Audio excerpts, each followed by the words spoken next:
In today's NBA, whenever a star player asks out of an organization, they get blasted.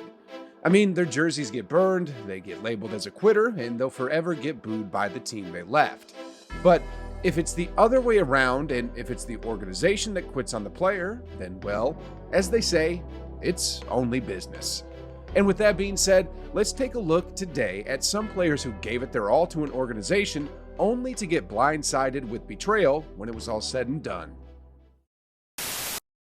During the 2014 NBA season, the Boston Celtics were horrible. They only won 25 games that entire year and missed the playoffs by a mile.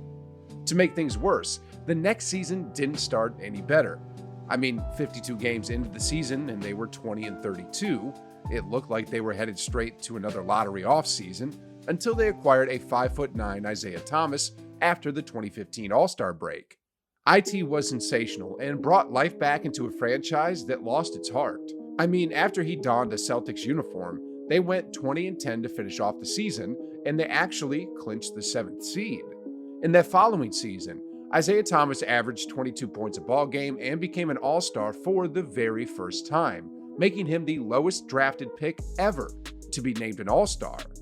Anyway, the following season would be the high point of IT's NBA career, where he was named an All-Star yet again by averaging almost 29 points a ball game, carried his team to the #1 seed in the East, and then on top of that, he was selected to the All-NBA second team and came in 5th for MVP voting.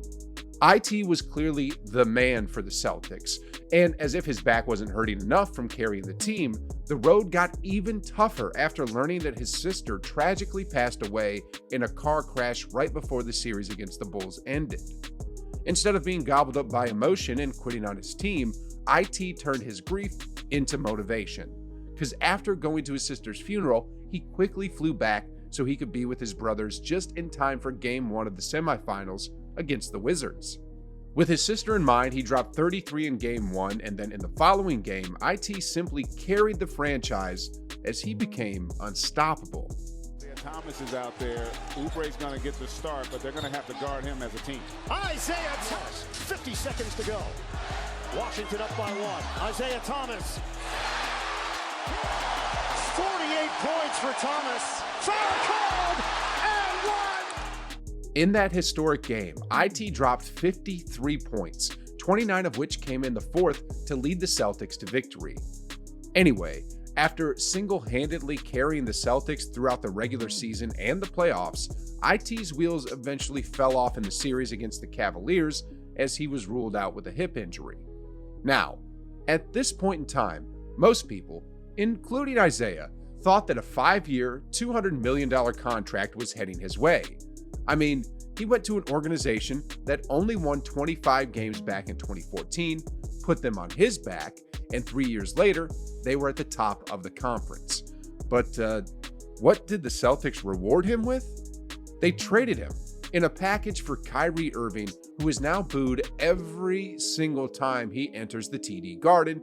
And as for Isaiah, he has been bouncing from team to team ever since the trade, and hasn't even earned a fraction of what he could have made if the Celtics gave him that max extension.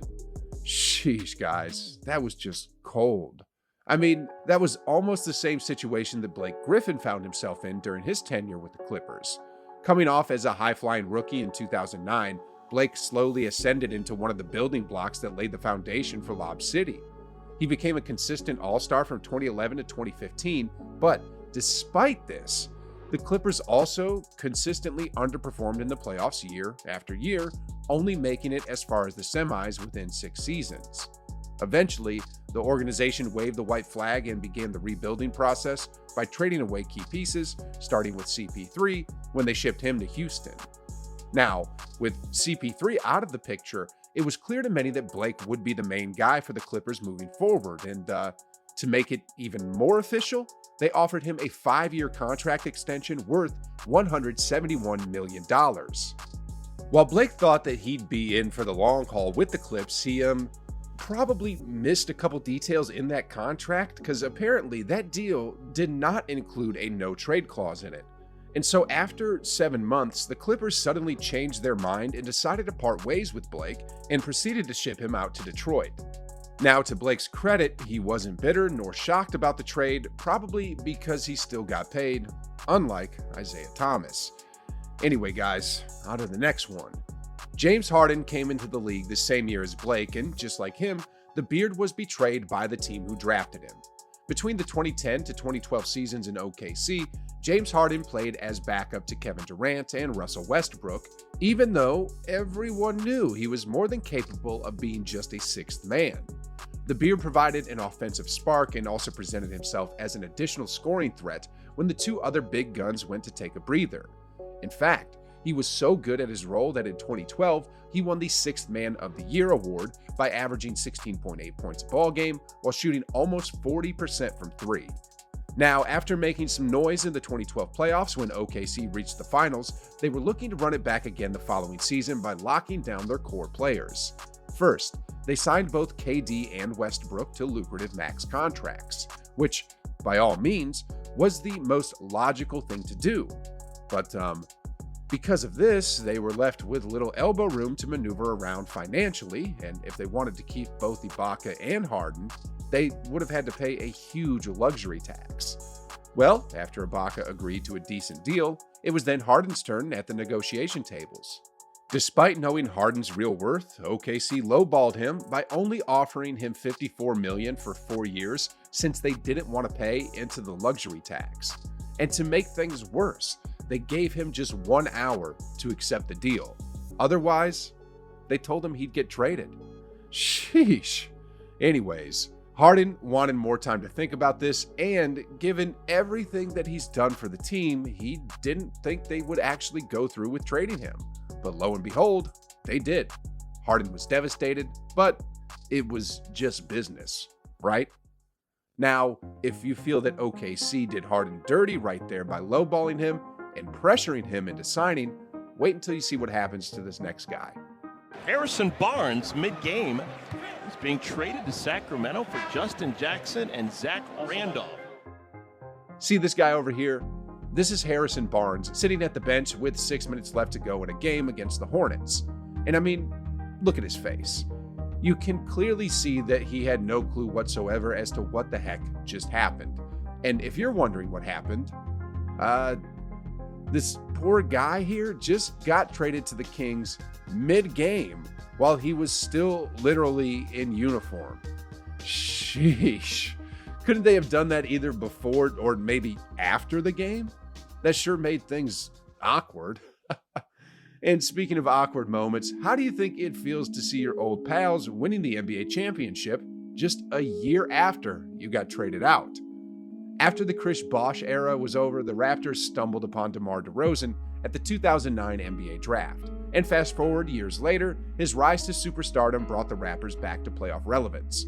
I mean, along with Kyle Lowry, DeRozan brought the Raptors into the postseason 5 times, only to be eliminated by LeBron and the Cavs in 3 of those. Despite that, however, the Raptors made significant strides and became a legit contender in the East under his watch. They were clearly just 1 or 2 pieces away from getting over the hump, but in a sudden turn of events, the Raptors gave up on him and traded DeMar to the Spurs instead in exchange for Kawhi Leonard back in 2018, as if all he did for the North amounted to nothing. In an interview, Debo revealed that he was watching Equalizer 2 when former Raptors GM Masai Ujiri called him, telling him that, like, the movie was cool, bro. Like, yeah, what's up? She was like, yeah, we just traded you to San Antonio. I just want to let you know it's going to come out in the morning. Man, that was just cold. After DeRozan gave his all for the Raptors for so many years, this is how they were going to reward him. Anyways, after the trade, DeRozan and the Spurs got eliminated in the first round, while the Raptors got their first ever championship with Kawhi. In the end, it was definitely a bittersweet moment for Debo as he witnessed his former teammates win a title, but at the same time, it must be disappointing for him since he wasn't the guy who led them to the top. Anyway, guys, moving on here. If there was ever an unspoken rule in the NBA, then it would be that veteran legends should be off limits when it comes to being traded. But obviously, that isn't the case. I mean, In 2013, the Boston Celtics did the unexpected by trading Paul Pierce away to Brooklyn for a bunch of unproven young players and a couple of draft picks. 5 years before this happened, Pierce had won a championship for the Celtics along with KG and Ray Allen, but it seemed none of that mattered to Boston. Now, despite the old legs of Pierce being 38 at the time of the trade, he was still pretty valuable, and even if he wasn't as impactful as before, I'm sure he could have helped Boston by mentoring the young players and establishing a winning culture in the locker room. I mean, after winning the chip in 2010 and despite the struggling seasons after that, the Lakers didn't throw Kobe under a bus. In fact, they paid him handsomely and rode him till his last playing days back in 2016. Sheesh, guys. My bad. I can't believe I just sort of compared Paul Pierce to Kobe Bryant.